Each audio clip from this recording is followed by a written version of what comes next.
Trash. Trip. Sing. Scusa. Lipstick smudge. Lobster. Trash. Trip. Sing. Scusa. Lipstick smudge. Lobster. Trash. Trip. Sing. Scusa. Lipstick smudge. Lobster. Trash. Trip. Sing. Scusa.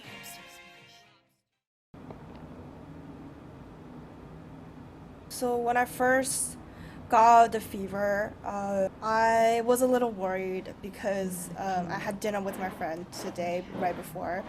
I felt bad and I want to make sure that they are safe. I went to one of the testing centers and got tested finally for the first time. And the test would take 3 days. So among that 3 days, stayed home, drank a lot of water, and eventually the fever went away. And I realized it's a stomach flu, but it was pretty scary.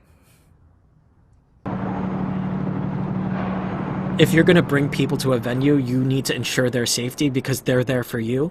And I personally couldn't take that responsibility to invite all my friends into a room and say, listen to us for an hour and pay us, but also you might get a virus. Like, I felt like that was irresponsible. And it's really hard for some artists because some people really only live by performing. And they're like, if I can't perform, I can't live. So, like, a lot of my friends, we have conversations of, do I want to risk people's lives for my livelihood? Or do I make sure my friends are safe, but then I don't know if I can eat next week. And that's such a scary reality for a lot of people when you have to pick your life over others, or you hold so much power and influence over other people's safety like that.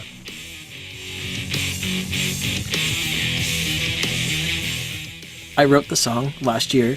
We recorded the entire album last year, but the song was about, I went to the grocery store one morning to buy cat food, and I was just stuck in a line, and it just seemed so pointless, and I was just thinking about a lot of things. So I just kind of wrote this song about how I felt in the moment and how weird the summer felt. And then when this summer came in with the pandemic, it just felt really appropriate to be singing about stuck in a long line at a grocery store and being on your own and having to figure out things by yourself.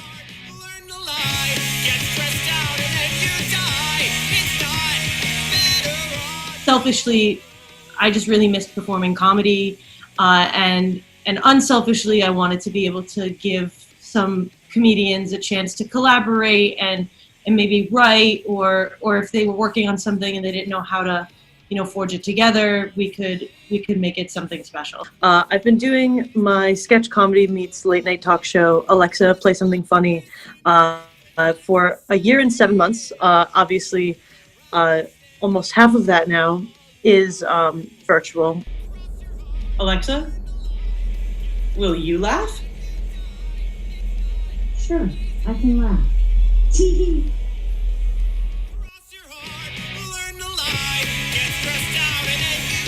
Back in March, I was a really ambitious theater grad. I was a really ambitious young theater student, like ready to go into the world and make some theater.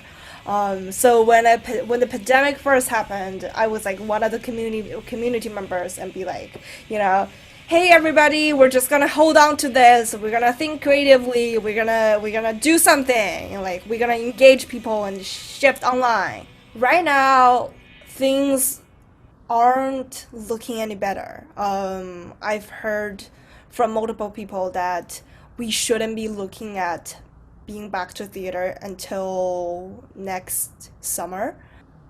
Right now, to me, is more like, how am I gonna spend my time? How am I gonna keep my mental beings healthy and okay? How can I, not waste time, but also at the same time not overwork myself? So right now, I definitely have a tendency to overwork myself because as a theater artist, I am afraid of out of work, and I am afraid of being alone. I'm afraid of being bored. 1, 2, 3. Play something funny. Play something funny. overall, for most people, it's twofold. One, it's the financial aspect of not having a job anymore and just like the repercussions of not having that financial stability.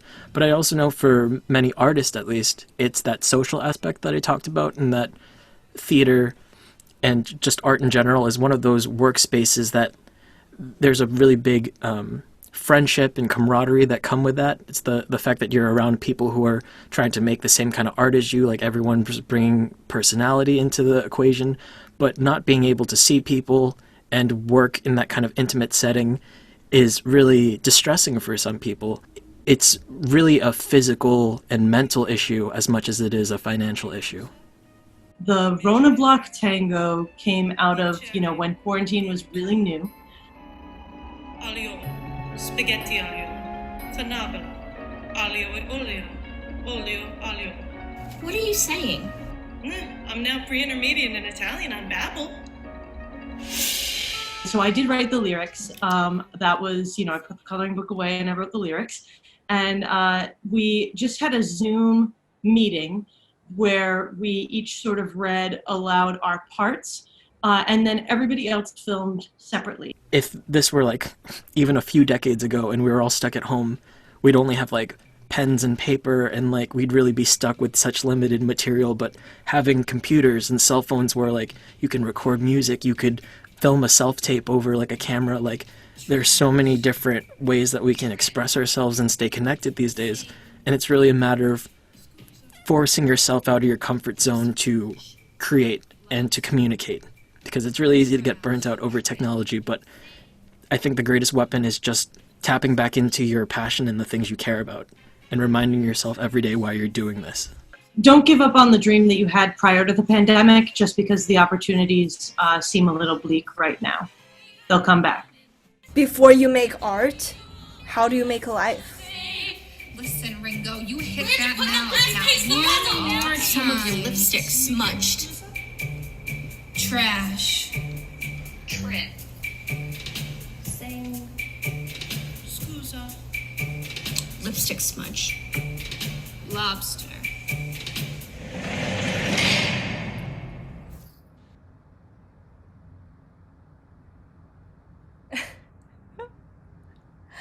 I want to say, take care of yourselves.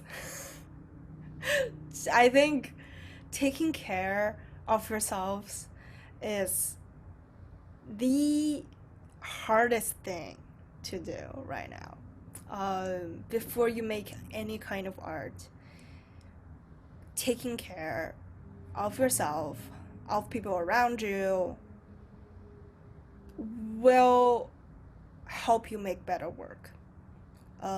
Will help you see the world a little bit more clearly, and see yourself a little more clearly, and make you go easy on yourself.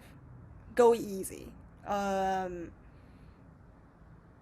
world is different. The world is going to be very different.